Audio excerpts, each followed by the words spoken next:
Good morning everyone. मैं Amresh sir आज पढ़ाऊंगा संस्कृत। हो चुका आगाज जन्म का युग बदलने की तैयारी, जीत उसी की होगी जिसकी जंग से जारी। चलिए शुरू करते हैं आज का क्लास श्योर सक्सेस के साथ। तो मैं अमरेश सर पढ़ाऊंगा आपको संस्कृत। संस्कृत में क्या क्या पढ़ना है तो आप लोग भी जानते हैं कि संस्कृत में संस्कृत जो किताब है आपका ट्यूशन भाग 1 9 के लिए और ट्यूशन भाग 2 जो है वह 10 के लिए है। और उसके अलावा 9 और 10 में व्याकरण भी पढ़ना है जो संस्कृत व्याकरण होता है। तो एग्जाम में सबसे ज्यादा जो क्वेश्चन आता है वो आता है संस्कृत व्याकरण से। संस्कृत व्याकरण से 60 मार्क्स के क्वेश्चन आते हैं और किताब से जो है वो आपके क्वेश्चन आते हैं 40 मार्क्स के। देख सकते हैं जैसे कि उसमें व्याकरण है तो व्याकरण 60 नंबर के पहले आता था और 40 नंबर की किताब, लेकिन अब ऑब्जेक्टिव की संख्या बढ़ गई है, यानी कि 100 ऑब्जेक्टिव पूछे जाते हैं संस्कृत में, तो अब 50-50 हो गए हैं। तो सबसे पहले हम लोग शुरू करेंगे संस्कृत व्याकरण। तो चलिए शुरू करते हैं। संस्कृत व्याकरण में क्या क्या पढ़ना है उसके बारे में हम डिस्कस करते हैं। व्याकरण है तो व्याकरण का टॉपिक जो है आपका वो है आपका समास। समास हम लोग पढ़ेंगे। उसके बाद है संधि। संधि पढ़ेंगे, ये ऑब्जेक्टिव में आता है। समास से जो क्वेश्चन आता है वो आपके ऑब्जेक्टिव में आते हैं। संधि से जो क्वेश्चन होते हैं आपके ऑब्जेक्टिव में आते हैं। उपसर्ग से भी क्वेश्चन आते हैं। प्रत्यय है, कारक चिन्ह है, और कारक चिन्ह जो हम विस्तारित करके पढ़ेंगे उसको कहेंगे कारक एवं विभक्ति, जिसको सूत्र कहते हैं। आपके जो ऑब्जेक्टिव में पूछेगा उसमें लिखेगा सूत्र, किस सूत्र पर बना हुआ है, तो इस सूत्र को भी पढ़ेंगे।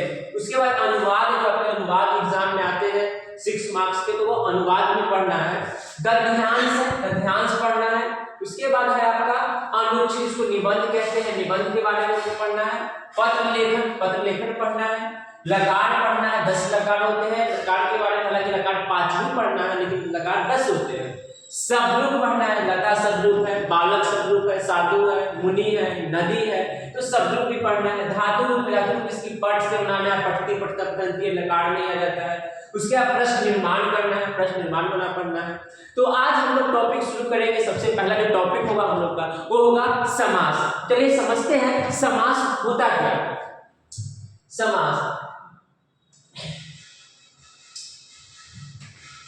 जब 2 या 2 से अधिक पदों को विभक्ति चिन्ह को छोड़कर लिख दिया जाए उसे कहते हैं समास। समास जब हम बनाते हैं तो उसमें विभक्ति चिन्ह को छोड़ देते हैं, उसका लुप्त हो जाता है, तब बनता है समास। यहाँ पे लिखा हुआ है कि 2 या 2 से अधिक पदों की विभक्ति चिन्ह को छोड़कर जब एक पद बन जाए उसे समास कहते हैं। जैसे गृहस्य समीपम, ये आपका बहुत लंबा तरीके से लिखा हुआ है, लेकिन इसको अगर हम विभक्ति चिन्ह को छोड़ देंगे तो बनेगा उपगृह। यही आपका उपगृह क्या होगा, समास है। उसके बाद दिनम दिनम प्रति, जब इसको एक पद में लिखेंगे तो बनेगा प्रतिदिनम। उसके बाद है न सत्यम, जब इसको एक पद में लिखेंगे तो बनेगा असत्यम। ये समास हो गए। और कौन किस समास में जाएगा तो चलिए आगे हम लोग देखते हैं। सबसे पहले हम लोग देखते हैं समास के प्रकार के बारे में कि समास के कितने प्रकार होते हैं और कौन कौन से होते हैं।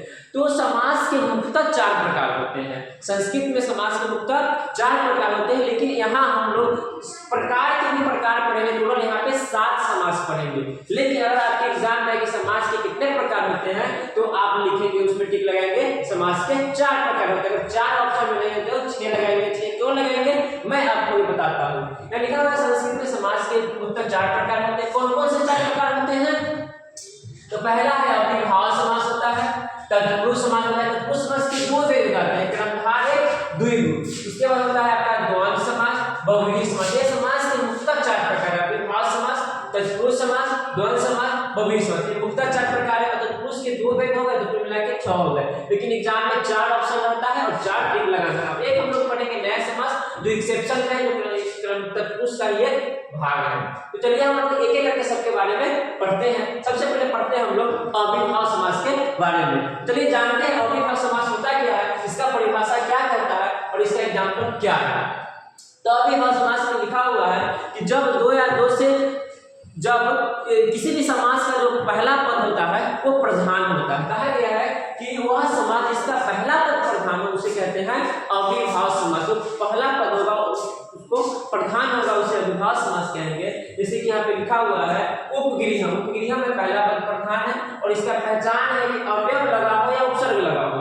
ये बहुत अच्छा पहचानने का तरीका है कि अविभाव समास उपसर्ग लगा रहेगा, और उपसर्ग किसी भी शब्द में लगा है तो हमको समझना है कि यह कौन सा समास है, अविर्भाव समास है। तो अविर्भाव समास का एग्जाम्पल आपका हो जाएगा उपगृहम, यथाशक्ति, प्रतिदिनम, निर्जनम, उपगमनम इत्यादि। जिसमें भी उपसर्ग लगा हो तो समझना है कि वह अविर्भाव समास का उदाहरण है। ये हो गया अविर्भाव समास जिसका पहला पद प्रधान होता है। आपके ऑब्जेक्टिव में पूछता है कि किस समास का पहला पद प्रधान होता है, तो आप याद रखेंगे कि अविर्भाव समास का पहला पद प्रधान होता है और इसमें उपसर्ग लगा होता है।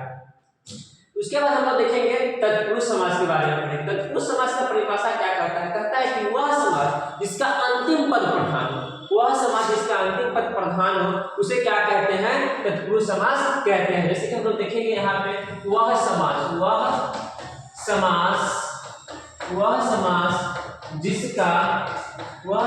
जिसका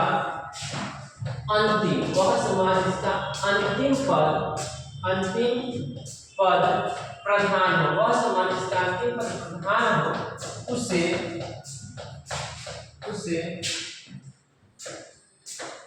तत्पुरुष समास कहते हैं। देखेंगे तत्पुरुष समास का परिभाषा है कि वह समास जिसका अंतिम पद प्रधान हो उसे तत्पुरुष समास कहेंगे। अभी हमने सबसे पहले पढ़ा अविर्भाव समास। अविर्भाव समास का क्या था कि प्रथम पद प्रधान था, लेकिन तत्पुरुष समास का अंतिम पद प्रधान होता है। अंतिम पद का मतलब हो जैसे कि लिखा हुआ है विद्यालय, क्या लिखा हुआ है, विद्यालय। तो विद्यालय में दो चीज से बना हुआ है, विद्या है और दूसरा है आलय। तो यहाँ पे जो प्रधान होगा आलय, इसलिए कहा कि इसका अंतिम पद प्रधान होता है। और भी एग्जाम्पल देखिए, विद्यालय हो गया, हिमालय, राजकुमार, उसके बाद राजपुत्र, उसके बाद और लिख सकते हैं राष्ट्रभाषा, राष्ट्र की भाषा, उसको लिख सकते हैं राष्ट्रपति। बहुत सारे एग्जाम्पल हो सकते हैं, बस यहाँ पे समझने के लिए हम इतना एग्जाम्पल याद रखेंगे, बाकी का एग्जाम्पल और भी आपको लिखा दिया जाएगा। ये आपका हो गया, देख रहे हैं तत्पुरुष समास, यानी कि याद रखना इसमें कि वह समास जिसका अंतिम पद प्रधान तत्पुरुष समास कहते हैं। एग्जाम्पल में विद्यालय है, विद्यालय वाले इसका अंतिम पद प्रधान होता है, हिमालय है, राजकुमार है, राजपुत्र है और राष्ट्रपति है। उसके बाद हम लोग देखेंगे तत्पुरुष समास के दो भेद होते हैं। तो एक भेद हम लोग पढ़ेंगे अभी, उसका नाम है कर्मधारय समास। कर्मधारय समास को पढ़ेंगे, कर्मधारय समास। कर्मधारय समास क्या होगा हम इसको समझेंगे कर्मधारय समास के बारे में। कर्मधारय समास का परिभाषा कहता है कि वह समास जिसमें विशेषण लगा हो, उसे कर्मधारय समास कहते हैं। बहुत आसान है इसको पढ़ना, इसका जो एग्जाम्पल होगा, उदाहरण होगा, उसमें विशेषण लगा होगा तो हम लोग कहेंगे कि कर्मधारय समास है। इसका हम लोग परिभाषा लिखेंगे कि वह समास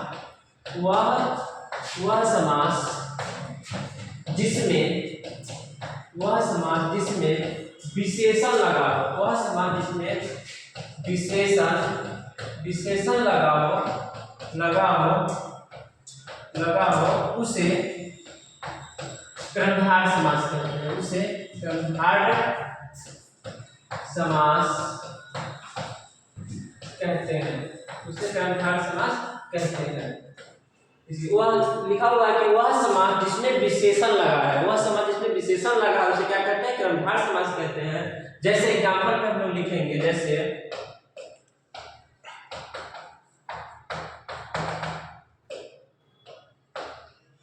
आपका हो जाएगा नीलकमल,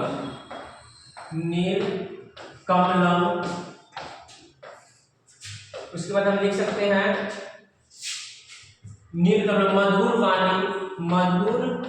वाणी, शीतल छाया, श्वेत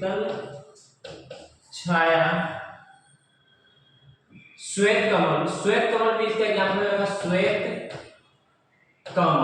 श्वेत कमल भी लिख सकते हैं। तो इसमें जितना भी हम एग्जाम्पल लिखे हैं, श्वेत कमल, कमल कैसा है तो उजला है, श्वेत है। नीलकमल, कमल कैसा है, नीला है। मधुर वाणी कैसा है, मधुर है। शीतल छाया कैसा है, शीतल है, ठंडा है। जिसमें विशेषण लगा हुआ, जब विशेषण लगा है कर्मधारय समास होता है। तो आज के लिए इतना ही, फिर अगला हम लोग